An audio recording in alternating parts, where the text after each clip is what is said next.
Remember how the boat looked not that many months ago? Look how well my repair came out. Okay, just kidding. This isn't my boat.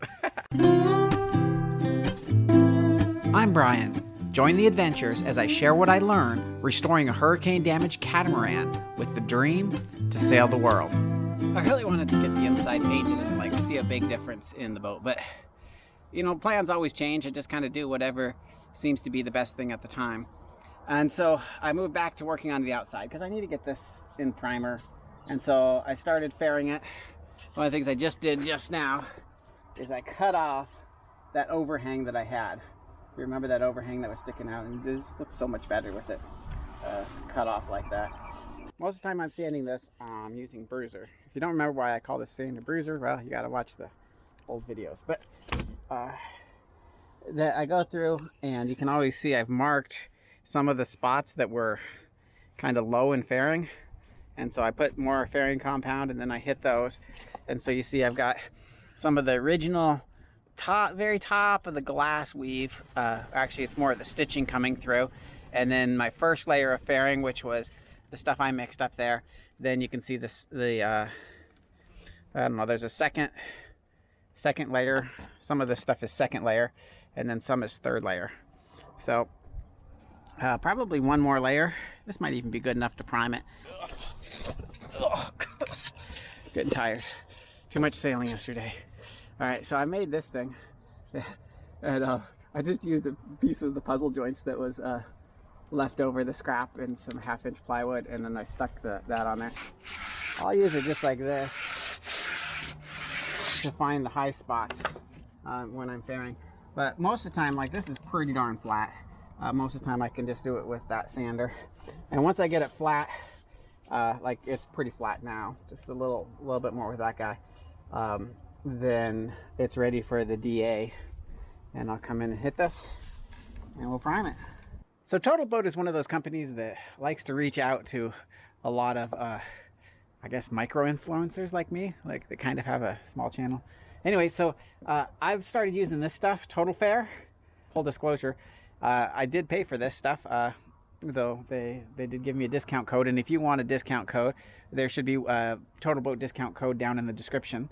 I have to say, I really like it. So this stuff I did buy, and from now on, I think pretty much when I'm going to start doing epoxy fairing, I'm going to start using this. I've worked with lots of different fillers in this project, 3M and otherwise, but for the epoxy, this stuff, I really like it.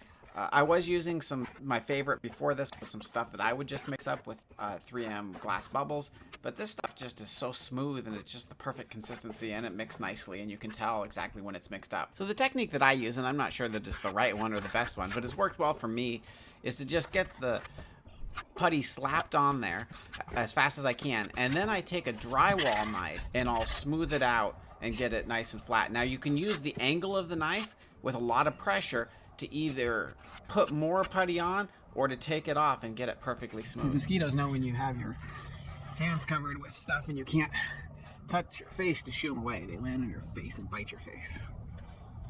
They're smart that way. Butters. Okay, I may be a little spontaneous. We've been looking for a house for months, but I finally found one that I really liked, all the way up in Maryland. And so I just dropped everything I was doing. 2 days later, we got the motorhome ready and hit the road. My oldest daughter and I drove all the way up to Maryland to take a look at this house. Where am I? South Carolina at Heirloom Hamlet Campground. This is a nice place. I mean, this is awesome. To me, this is, I mean, this isn't really camping, but for RV camping, this is pretty nice. There's only 3 spots here. And woods, you're not stick your hand out the window or open your window and looking in your neighbor's window. So this is nice. It's a pretty cool spot. Highly recommended. But I just stayed here, worked for most of the day because I'm working during the day. But it's time to leave now. We're gonna hit the road, see how far I can make it. So the trip was about 1,000 miles to get to my destination. And so because I was working during the day and only drove kind of in the evening, it took me 3 days. So I had to make another stop in, I don't know, North Carolina, I think, for the night.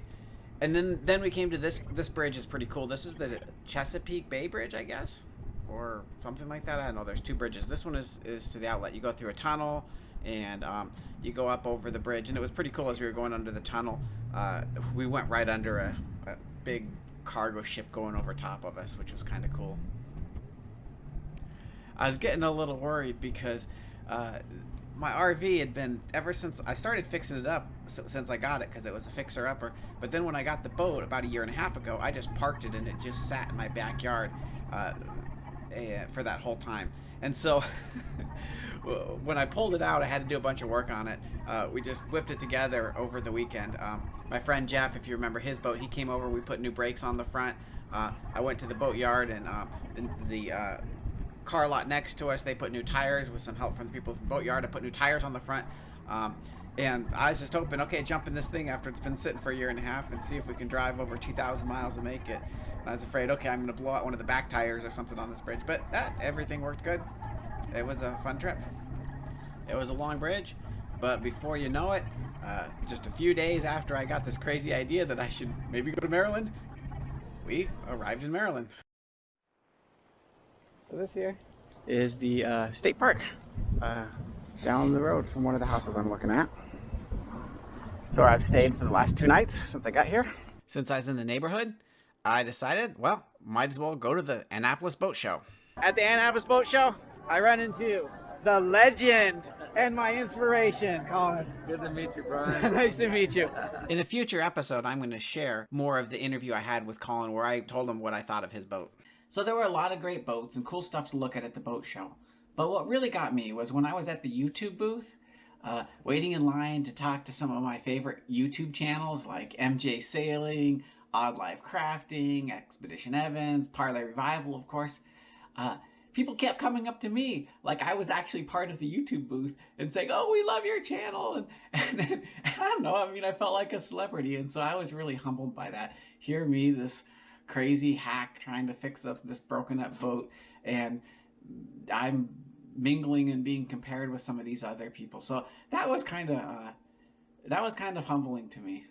The one thing that really got me was at the Antares booth. So, you know, you look at a lot of the big companies out there, you know, I'm not going to mention the names of them. When you have a hurricane damaged boat, unless of course you have a YouTube channel, they pretty much poo-poo you, right? So you're nothing. You're kind of like the outcast. And I was kind of expecting the same thing at Antares, but it was totally different experience. They treated me like I was a hero or something. It was just amazing, or a celebrity, and to meet all these people, and they treated me like one of their family. And that's really the difference with Antares. So they have a tagline. What is their tagline here? They told me, no brokers, no salesmen, just owners. Everything is different with Antares.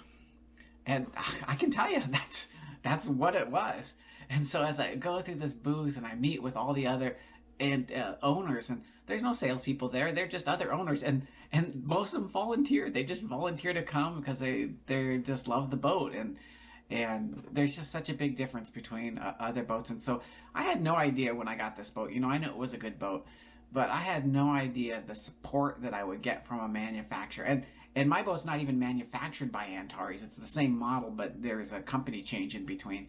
But yet, it's just not just the owners, but not just the company, but the owners. It was just amazing to me.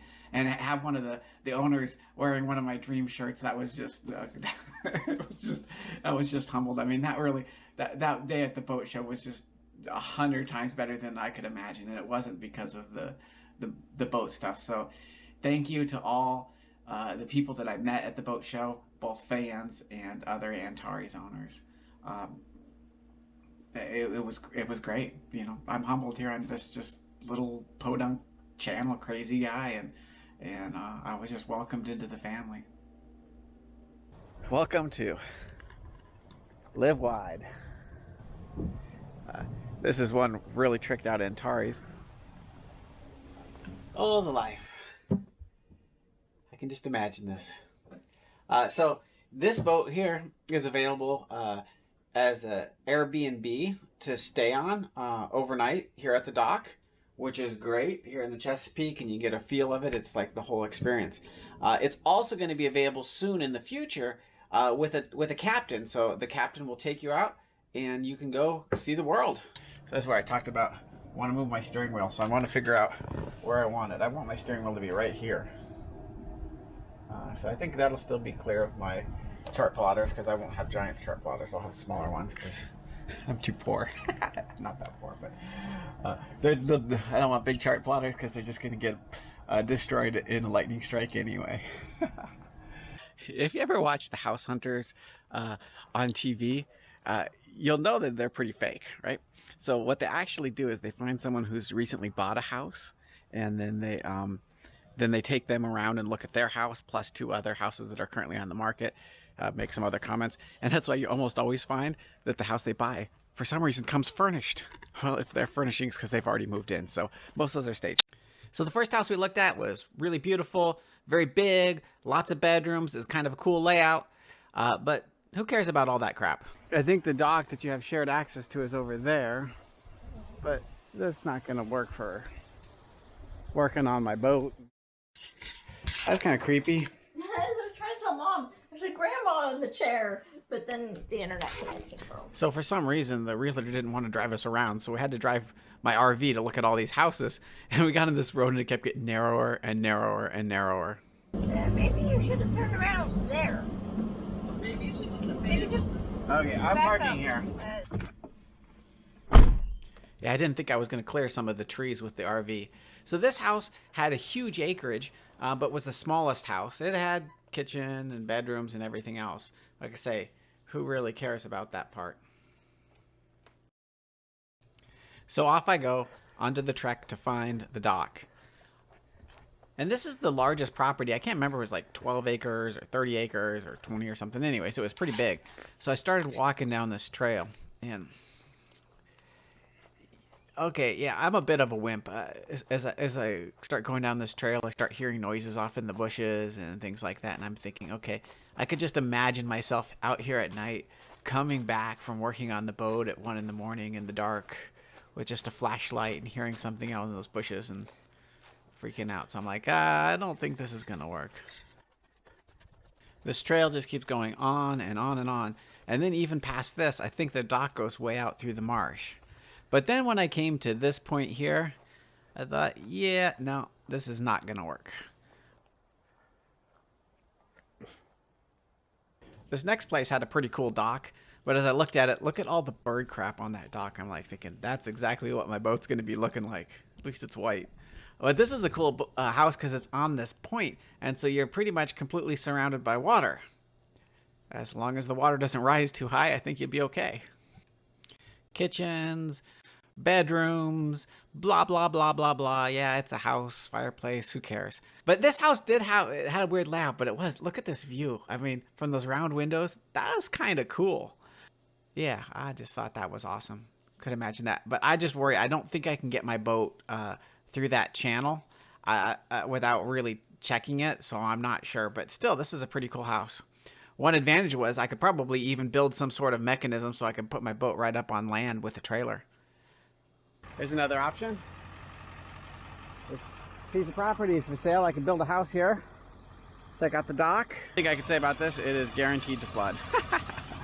That's why everything is built up. But that's still doable. You just build on stilts. 1,000 miles to see this house. Wonder if it's worth it. Well, this house was more of the same. We had living rooms with fireplaces, kitchens, bedrooms. The big problem with this house is there's only 2 bedrooms, and I'd need to add more bedrooms, and that probably involves increasing the septic system. Here's why I drove 1,000 miles to look at this house. A dock right off the back of the house on a 7-foot canal that leads out into the Chesapeake Bay. How nice would that be to finish off the boat here? After living in crowded Florida, I love the idea of living in the middle of nowhere again. This house just has a nice vibe to me, and then I talked to the neighbors and found out that the previous owners of this house were cruisers. They had a 40-foot sailboat that they kept out front, and they would take off during the winter and go on trips. And so I don't know, I got a good feeling about this house. So this is not staged like House Hunters. I put an offer in on the house, and I have no idea if I'm going to end up with the house or not. So the question is, should I stay here a few more days or should I head back home? It's a little bit harder to work on the road, and it's really hard to drive during the week when I'm working. I just can't get very far in one day. So I think we're gonna head home so that I can drive back to Florida on the weekend, and we'll just see how it goes. Who knows if they'll accept my offer?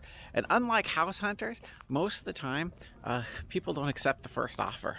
At this point, I really don't know, so I'm kind of anxious. So let's hit the road and find out. Waiting is always the worst part.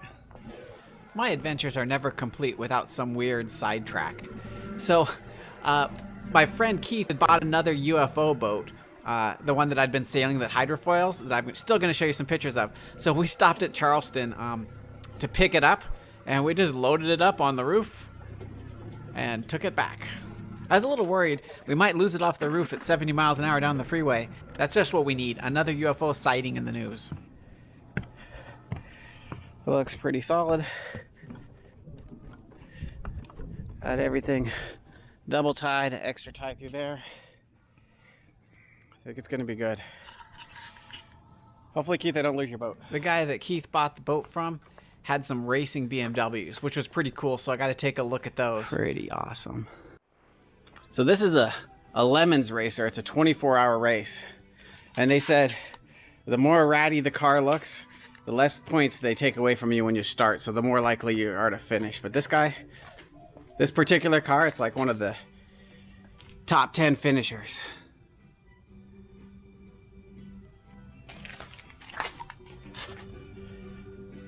That's cool.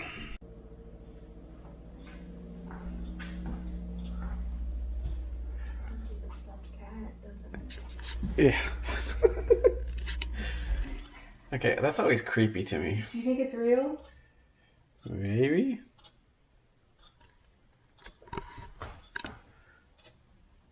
It seems pretty real. I think it's a taxidermied cat. Hey everybody, thanks for watching. Please like, subscribe if you haven't already, and click the notifications, otherwise it's not going to tell you. Stay tuned next time to find out what happens with the house, and of course, getting back to work on the boat.